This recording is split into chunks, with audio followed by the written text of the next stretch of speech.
Hey guys, welcome back for a late night chat with Dana. There's a couple topics I wanted to talk about, and I put a post up earlier seeing what you guys wanted to talk about, and I made note of your comments. Hopefully I can get to a lot of them. I have my laptop with me, so I'm going to kind of open it up by just letting the room fill up and say hey to me if you're in here. What's up, guys? What's up? And the first topic we're going to talk about is opening up to spirituality and your spiritual gifts. And then I'm going to, like I said, look on that post that I posted earlier and answer some of your questions. So hey, hello. It's beautiful out tonight, but it's a little humid. I might have to put my hair up. I can feel the stickiness. So hey Chance, hey Melissa, hey Haley, hey Aaron. I haven't really got to do a formal live chat in a while, so super excited to be able to connect with you guys tonight. Let me turn off my music. Hey Google, stop. Hey Google, stop. She listens so good. So yeah, what's up? We're going to talk about how to connect with your spiritual gifts, and I think it really starts with some basic principles and really understanding the connectedness of the universe and how that connects to you, and understanding the collective consciousness and how that runs through your mind each day and through your body. And I don't really think that you can open up to a spiritual gift without a firm understanding of what it is that is occurring. I think some people kind of fall into it, you know, maybe they have like a deja vu or a dream, or they have a premonition that's correct. But unless you really understand the principles behind why you're doing what you're doing and how you got that message, you're not going to be able to be consistent with it. So that's kind of what I want to talk about. Hold on, I'm going to put my hair up because it's really sticky out. So I think first and foremost, let's talk about the 2 U's and how meditation is going to help you merge your thought with your inner guidance. And that way you'll be able to discern, okay, am I hearing a message from my higher self, from my guides, or is this just me talking to myself? Okay. And that was coincidentally one of the questions that also showed up in the chat, was someone wanting to know, well, how do I know if I'm not just crazy? Okay, so I think the first thing to understand is that there's 2 U's. There's the thinking part of you, and then there's the awareness part of you that is aware of the thought that you're thinking. This is the first step to emotional intelligence, and Eckhart Tolle talks about this in the book that I shared last night, about how to distinguish the ego from the soul, the pain body from your spirit. And it really starts with meditation. And I know you guys are probably tired of hearing me say that, but it really does start with being able to quiet your mind long enough to be able to disassociate who you think you are from who you really are. A lot of people think that they are their age, their labels, their job, you know, whatever title they've been given. They start to absorb all of those thought forms that other people have told them that they've observed over time, and begin to identify that as the only them that there is. But beyond that, beyond the surface level, and I would call all of those things that I just named off surface level, there is a stillness that lives within inside of you, and it's the breath that you breathe and the space between thoughts, and that's the source. That's the source of awareness, the source of space. And so what meditation does, and I'm going to walk you through how I meditate so that you can learn how to channel your thought. What meditation does is help to quiet the thoughts long enough that you can start identifying the thinker from the watcher, the ego from the soul. And so let me kind of guide you through a meditation that will help get your mind to understand what it is that I'm saying to you. When you start your meditation, and feel free to do this now, okay, if you would like. If you don't want to, then just listen. But when you start to go into meditation, and it doesn't really matter if you're using a guided meditation, music, HZ frequencies, or just listening to your breath. It really doesn't matter. I don't care. The first space that your mind's going to want to go to is in the ego. So as you start to quiet your mind, and you want to draw in 3 breaths and push out to the count of 5. Breathe in to the count of 3, push out to the count of 5. And the reason that you're exhaling a little bit longer than when you're inhaling is because it's going to help ground you into your root chakra so you don't float away, okay? But also because when you deep breathe like that, it creates more space between thought and consciousness. Because most people think thought and consciousness are one of the same, but they're actually separate. It separates the space between thought and consciousness simply by the act of paying attention to your breathing brings you into a higher state of awareness and increases your vibration, because it temporarily turns off all of the other chatter in your brain, because you can't focus on anything else when you're paying attention to your breathing. Right? So no matter the type of meditation you're doing, use those breath patterns. 3 in, 5 out.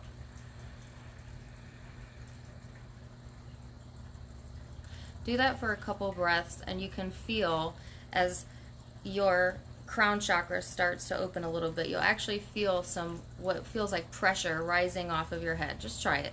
We'll do to the count of 3. Ready?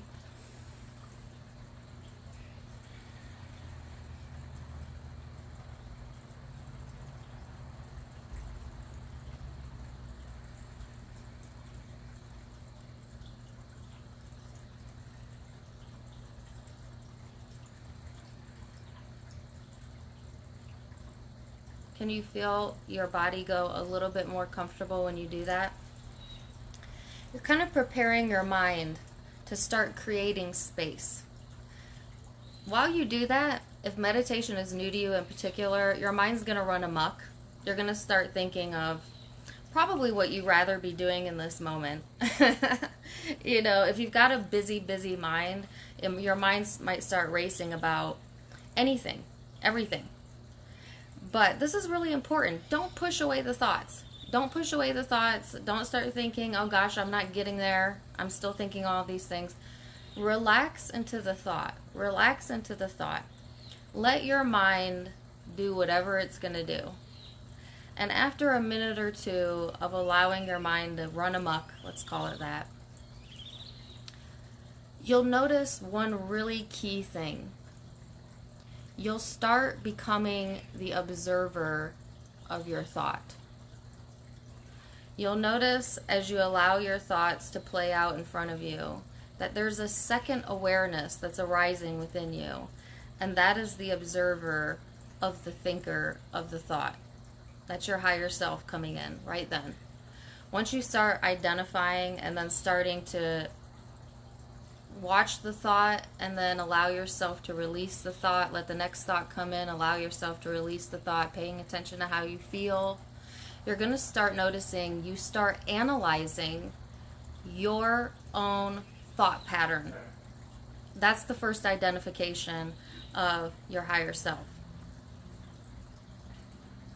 The best way I could describe it is I go into almost like a trance state when I'm really, really into a reading, especially if it's a private reading. But yet, my mouth is moving, and I'm doing things. And one time, I was so into a reading, and I noticed my words were coming out a little jumbled. And I started having a conversation with myself up here, like, whoa, I really jumbled that. I should go back and say that differently. And then I realized, wait a second, if I'm up here having a conversation with myself, who's that talking down there? And I was fully talking and functioning down here, but having a conversation up here. All of us have the ability to do this and do this. Some might even title that a mental illness, but that's because they don't understand the conversation and inner dialogue of your higher self. There's always an observer to what's going on in front of you. You could be fully participating in a conversation and be having an entire dialogue that's totally separate from that in the back of your mind. And especially if you're an air sign, especially if you're an Aquarius, then you definitely know what this is like. But you could be any zodiac sign. Anyone can do this. Everyone does do this to some extent. I wouldn't say everyone, most. And actually, let me scale way back on that. People who think deeply consistently find themselves getting lost in thought, even though they're participating in the 3D. What I would consider a shallow thinker or someone who's quick and a reactor, they might not have that same dialogue going on, but that doesn't mean they don't have the capability. That just means they haven't tapped into it. So now that you're in a meditation, you're letting your thoughts play out in front of you.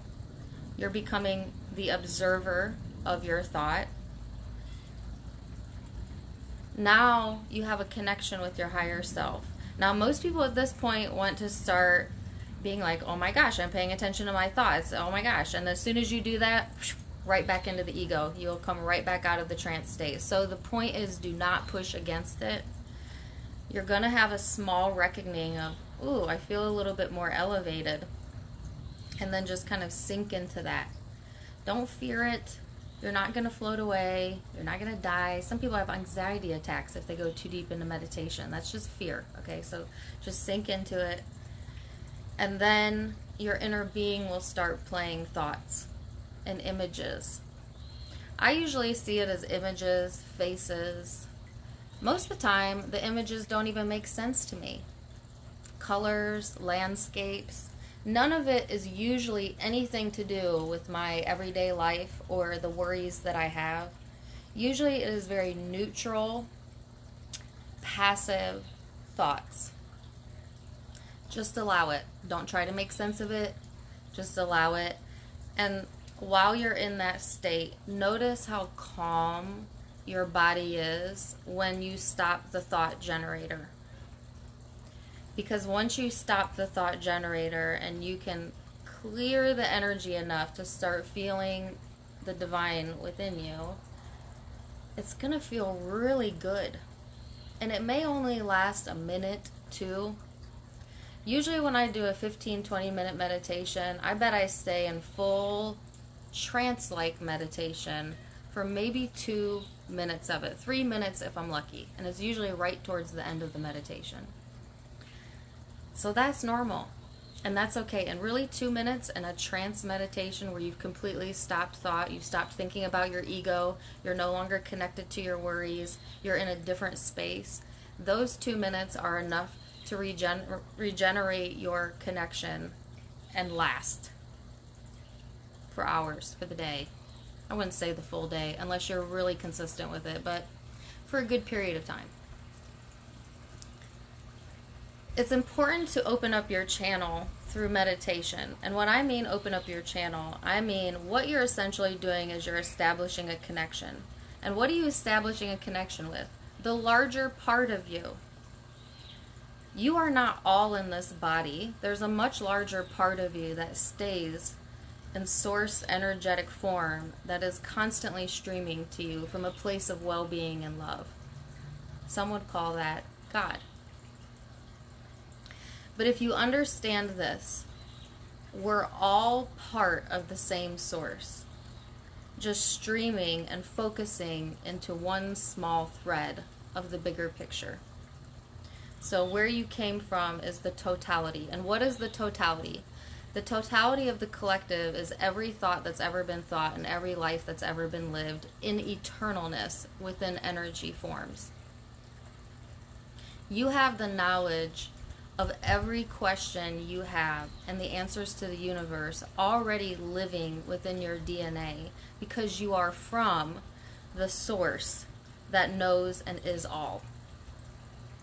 And when you're born into this body, your brain acts as like a valve, and it narrows that energy down into one stream, which is you, your personality, your ego, this body, and helps you to focus so that you could do one really important thing. And what is that? To create you. To create you. So that you can see, taste, touch, feel, and focus as just you. Because if you walked around with everybody's thoughts running through your head, you would be insane. And there is some school of thought on mental illnesses, particularly schizophrenia, where there is something in the brain that is allowing more information than the ego can hold. And sometimes you can even equate it to that. The valve being a little too open, right? So, since you are from the collective, and all of the information you want, including your guidance and your guides and your gifts and your wellness and your well-being and your finances, all of that residing up here, if you understand that that's already running through you in a stream, and you understand you're the radio dialer that dials in what part of the collective you want to stream through you, you have the second piece of it, which is understanding the big picture, but also how to control it. So you can call in energy to you. All of us can and do. Most of us just don't know what we're doing because we're largely still asleep as a collective consciousness. Some people think that the Dark Ages was thousands and thousands of years ago. We're in the Dark Ages. We're coming out of it slowly. But the Dark Ages is a term for when we lose sight of the wholeness of who we are, which we have lost sight over the past few thousand years as a collective. When you wake up, you realize that that's just a veil, and that you have access to all of that, of which you are, that was promised to you, and all you got to do is set your dial. How do you set your dial? Pay attention to your conscious thoughts. So when you come out of your meditation, you've had your experience, you're moving on with your day, start paying attention to how you're thinking about life, because largely what you think about is what becomes. And most importantly, pay attention to how you feel when you think the thought. Because your emotions are going to tell you how close you are to the truth of who your soul knows you to be, or how far you are away from that truth. The more negative and toxic the thought, the worse it's going to feel, because that's the farther you are from who your soul knows you to be true. The better you feel when you think a thought, the closer you are into alignment of what your soul knows to be possible and true for you. That's how you know. Don't ignore your emotions. If you get into the practice of paying attention to your thoughts and meditating, then you can start really receiving messages. And what does it feel like? Here's how it feels like to me. Well, as I described it earlier, it feels like I'm receiving a thought, not that I'm creating the thought. Creating a thought requires energy, and you notice, like, when you're talking to someone, when you're studying, even when you're watching TV somewhat, your brain starts to get a little bit strained. Receiving thought is like when you're in relaxation. Things are coming to you. You have an epiphany. Those are receptive thoughts. You want to get into receiving mode. When I'm channeling for someone, the best way to do it is just to get into a space of stillness, and then the images start coming in. That's how it works for me. Or music. I get them a lot through music. I'll start hearing songs or lyrics. And how do I know that it's not me? Because I've gotten sensitive enough in my own vibration that I can tell when I'm pushing a thought and when I'm receiving a thought. Every received thought is a message from spirit, and you're actually getting them every day, all day, every day, all day. But a lot of people are so focused on their own thoughts, they can't hear it. They can't hear it. Or they discount it. And then every once in a while, they'll have a synchronicity line up that they cannot deny, or they can't chalk up to coincidence. And then that gets their brain thinking, did I create that or did I receive that? And I would say both. Because you're always creating and receiving. You're always asking and being answered. All of it. Immediately. Instantly. And if you pay attention, you can see it everywhere. In all things. From how people respond to you that day, to if you run into traffic or if things go smoothly, to what kind of emails you received. You can, if you pay attention enough to where you're at with your emotions, your mood, and your vibration, and then you observe what happens to you that day, you cannot deny that everything you think becomes, everything you think becomes, everything you think becomes. In the form of energy, which energy and thoughts are a manifestation. People think manifestations have to be a physical car popping into their environment, a house landing on them, I don't know, their soulmate running into them at the coffee shop. And although all of those things are possible and probable if you believe in it, the most meaningful manifestation of your entire life is the manifestation of thought and emotion. Because 70% of your life is spent in thought and emotion, thought and emotion. And yet you cannot taste thought, you cannot touch thought, you can't feel it, you can't smell it. But it's as real as anything could be real. And the perfect example to give someone when they make fun of you for believing in something that has yet to become, for believing in a dream, for believing in yourself, for believing in law of attraction. You should say to them, well, do you have thoughts running through your mind right now? And when they say yes, you say, well, you must be insane because I can't see it, so it must not be real.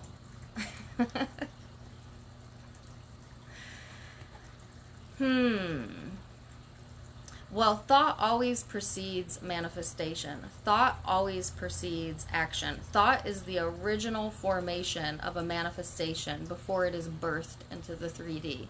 And it's so important and key to your life, because if you can understand that and then you give yourself the thoughts that are in alignment with who you know yourself to be. I am worthy, I'm deserving, all is well, I am guided, I am protected, all is working out for me, all is well, I am guided, I am protected, I am worthy, I'm deserving. That's your thought, that's your mind frame. What do you think you're going to call into you? Now, how many people walk around thinking like that? Because most would say, well, you're delusional. And I would say, maybe so. But how's your negative thinking working out for you? Because the proof is in the pudding. So does it serve you to be a pessimist or a realist? No. I haven't seen a pessimist get everything they want and be able to sustain it. Not once. They might fall into luck. Might have a good moment here and there, but usually they cannot sustain it. Why? Because they cannot sustain their own well-being. And your well-being is all that matters. That's all that matters. If you can get into a vibration of listening to your inner guidance and opening yourself up to your naturally born spiritual gifts, and that's what this was about. Your naturally born spiritual gifts. And what is that? You have guidance. You are constantly being answered. The answers are within you, not external from you. When you can pay attention to that, you'll wake up to the fact that you're claircognizant, clairaudient, that you can make things manifest, that you are as divine as all of the religious teachings have ever told you that you are, because it was the truth and it is the truth. It's just the teaching got a little bit diluted over the years. But this is the truth of who you are. You're naturally, spiritually gifted. Period. Period. And you don't have to do anything to be worthy of it. You don't have to change anything about yourself. You don't have to incorporate a ritual. You don't have to put crystals out at the moon. If you love doing those things, and I love doing them, great. If it helps you feel good, then that helps call it into you. But just being exactly who you are right now in this moment is enough, because you are already whole. As you are right now. And really, if all of these law of attraction teachers were being honest, what they would tell you is, you're not manifesting abundance. You are naturally abundant.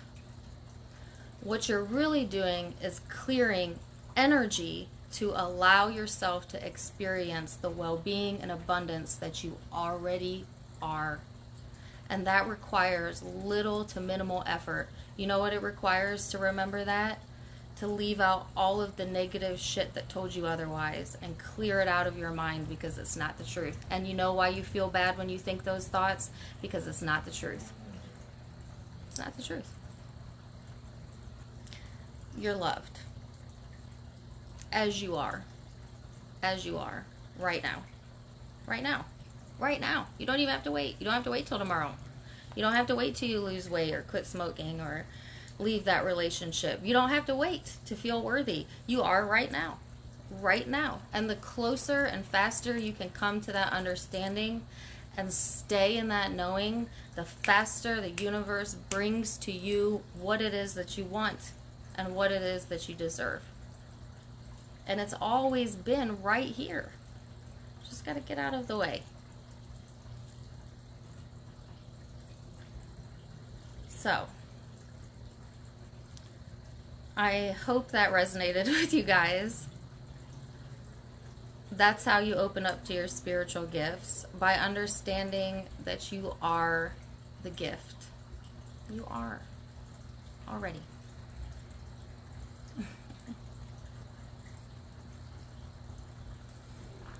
So, I'm going to end my spiel there. That's what I wanted to talk about today. But I know that you guys had a lot of questions, and I did bring my laptop, and I do have my wine. So now we're going to go into a more relaxed portion of the chat and see what kind of questions you guys had.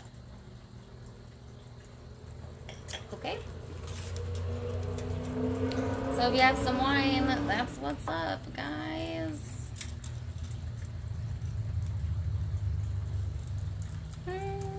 Oh, let's see.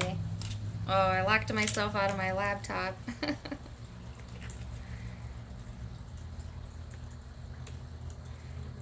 Okay, so I think I answered some of these when I was going on my little speech there, but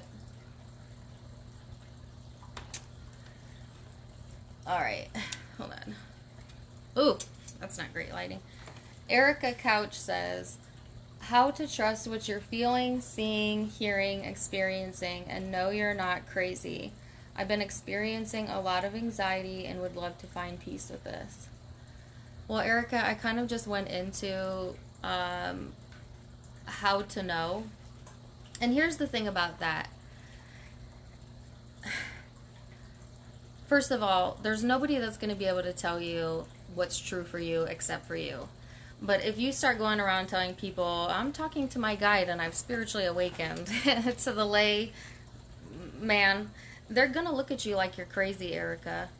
Don't explain yourself, because they don't know who they are. And I don't mean that in a judgmental way, and I don't want you to look at others with judgmental eyes. But when someone is looking on you and they are casting judgments like you're crazy or you're not in touch, that's more of a reflection of a fear that they have in themselves, or the doubt they have in themselves. Matters not why, but it's not a reflection of who you are. And I would say a lot of people hold on to belief structures that would sound crazy if you were an alien and you came down to the earth and people told you some of the things they believe in. You would think, I'm on the next UFO out of here. So let people have their beliefs. You have yours. Know that it's totally normal and everyone has an internal dialogue. Okay? and just learn to trust it. And over time, as you listen to your intuition and you start being guided to inspired action, that's what I'll call it. When I'm high vibrating and I come out of a meditation, I'll just have thoughts occur to me like, you know what, I think I need to get my nails done today, and they're very simple thoughts. Or I think I do want to get to that reading today, or you know what, I've been meaning to clean this. And usually what I find is that I'll end up exactly where I needed to be. I might run into someone I needed to talk to simply because I decided to go to the store, or that reading was incredible and it was divine timing. Like, just trust when you're feeling drawn to do something, when you're in a high vibration, and talk to yourself. Who cares if anyone thinks you're crazy? They don't know who they are. They're crazy too. Abraham Hicks cracks me up because that's one of my favorite things she says. She always says, leave the peanut gallery out of it. Meaning other people's opinions. Okay, next question.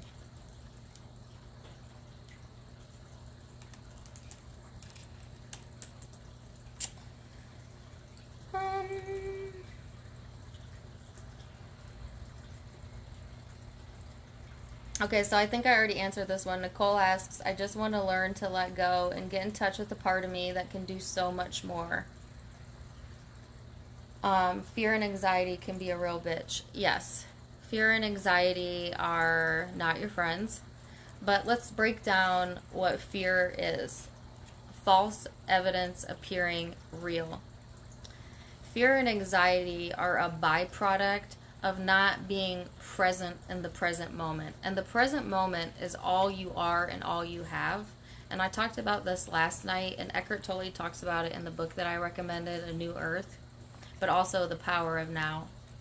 When you're having anxious thoughts, it's because you're either too much stuck in the past or too much stuck in the future. You might be playing out fictional scenarios in your mind. Whatever it is that you're thinking, anxiety is a clear indicator that your higher self and your soul is not in agreement with that being the truth.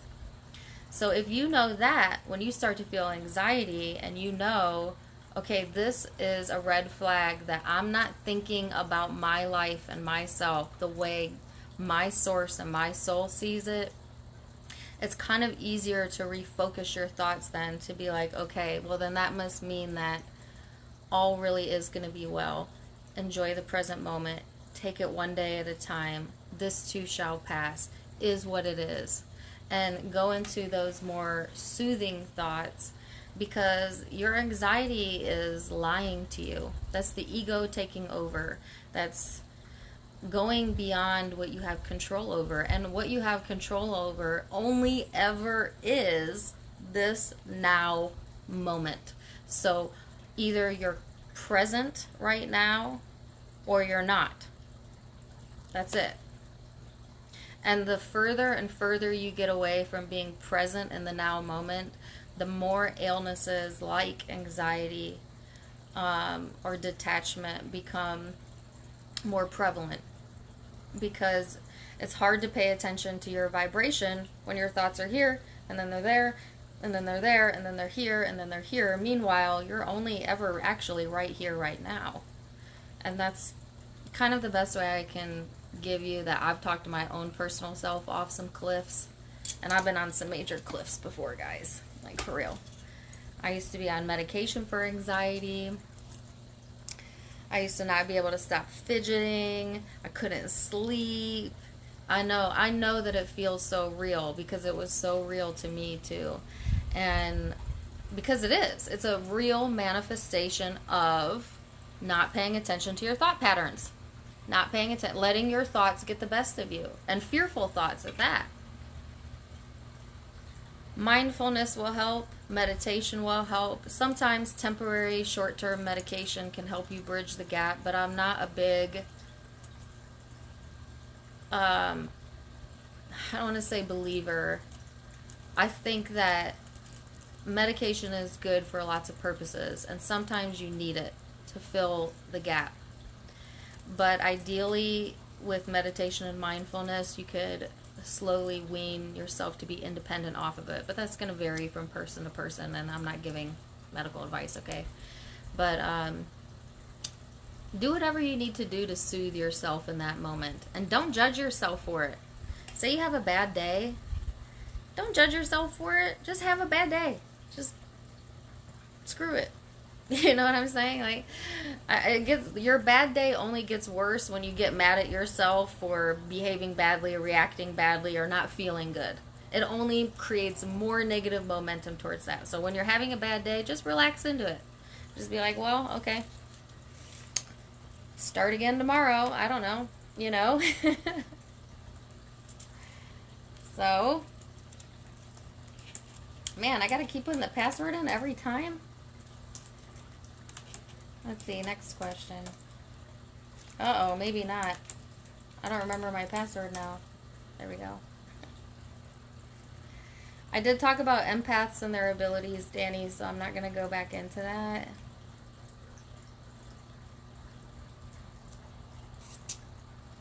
Somebody asked, I'm seeing 444, 555, 222, 111. What is up with the synchronicity and why am I seeing them? Okay. Well, synchronicities are a really good indicator and a really good sign that, one, you're being guided, but also you're currently manifesting, so pay attention to your thoughts. To me, when I start seeing synchronistic numbers, it just lets me know that, I don't know, it's just, don't read too much into it, okay? Because really, once you're awakened, you're going to see signs everywhere. You're going to think of something. It's going to, you know, you'll think of a song, it'll show up on the radio. You'll think of a show, and then all of a sudden you see a commercial for it. You'll think of a person, and your phone will ring. You know, like, one time I went for a walk, and I asked for a sign, and I wanted to see the number 1, 2, 3, 4, 5. I walked for 20-25 minutes. I looked everywhere for this number. I looked on trash cans, on the sewer. I looked at addresses. I'm like, I want to see 1, 2, 3, 4, 5. I want to see it. Didn't see it, didn't see it, didn't see it. By the end of the walk, I was kind of tired. I kind of gave up on it. I let it go. And right before I got to my house, on my neighbor's trash can was the sequence number. And in big bold print, 1, 2, 3, 4, 5. But I only received the sign after I let go of the need to see it. So when you're seeing things that you've asked for, or you're seeing some synchronicities, is it a sign that Spirit has heard you, that universe has heard you? Yes. But does the universe always hear you? Yes. It's just you're not paying attention most of the time. So when you see it, that means you're paying attention. That also means you're becoming more consciously aware because you're looking for it. Does an answer mean anything to you if you didn't ask a question? No. It would seem like useless information. An answer only matters if you asked a question. That's how it works with your guides, with your angels, with the universe. If you don't ask for signs, you know, they could send you signs all day, but if you're not looking for them, does it matter? Will you notice them? No. But if you ask for something as specific as 1, 2, 3, 4, 5, and then you're walking and you get up to your house and just happens one last number that could appear before I get to my house is 1, 2, 3, 4, 5, is that significant then? Yes. So you see, you got to ask the right questions before anything can become meaningful to you. And that's true for your whole life. You got to ask the right questions before anything can become meaningful to you. And people who don't know how to ask the right questions, those are the people that are quick to tell you that you're crazy. And I would say, who's the crazier one? The one that's tapped into the gifts that were naturally given to me and to all of us? Or the one who is in denial of self? Who is in denial of self?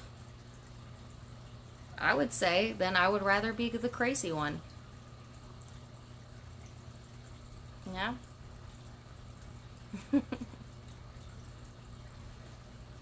So I think that was the majority. I know that there was more questions, but I think I kind of answered them in my spiel about meditation. but just take away these few key things. Meditation every morning will change your life. It sounds stupid, but it will. I promise.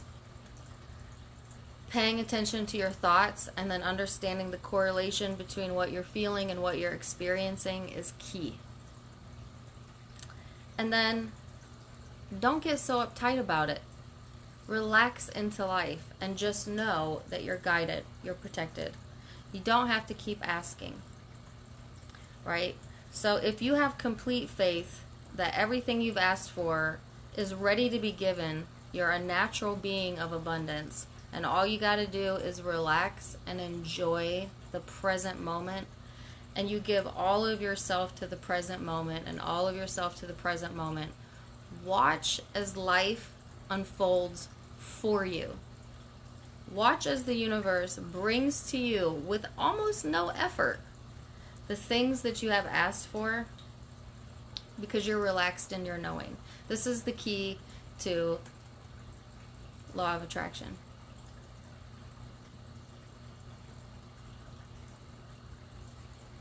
Erica says, how do you explain seeing spirits or dead people? 2 weeks ago, I saw my friend who'd passed away sitting next to me on my couch. We had a mental conversation, and everything, this stuff, is hard to accept. Well, there's no such thing as dead, other than the physical form leaving. But as I said earlier, your thoughts are manifestation of the consciousness. Your consciousness, and here's a true fact, and I don't think most people know this. Dr. Eben Alexander talks about this in his book, Proof of Heaven. I shared his video before. He's a fantastic neurosurgeon, Harvard educated, and he had a near-death experience where he crossed over and came back. And one of the things he attests to is that not even the smartest scientist, doctor that he's ever met, and this man's been all over the world, can explain to you, measure, or define what consciousness really is. They can tell you the vessels of the brain, the structure of the brain, what lobes create what physical movements in the body, autonomic, all of that. But they cannot explain consciousness, and nor can they prove or disprove that consciousness is at all attached to this physical form. And your dream state should be your first indicator that you are much more than this physical form, because while your body lays flat in a bed for 8 hours, your consciousness goes on a mini vacation all over the multi-dimensional universe. And if you're a vivid dreamer, you could usually capture some of those images, maybe write them down or make sense of them.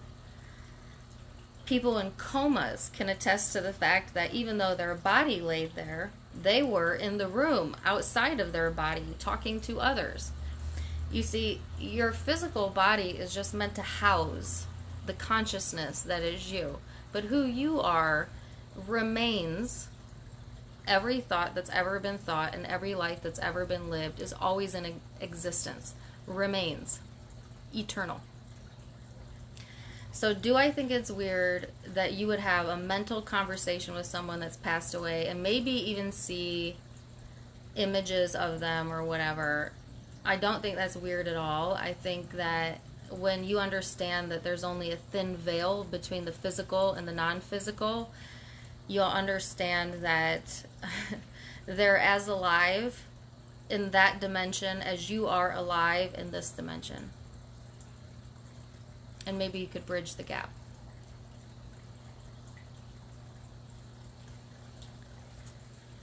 So, anyways,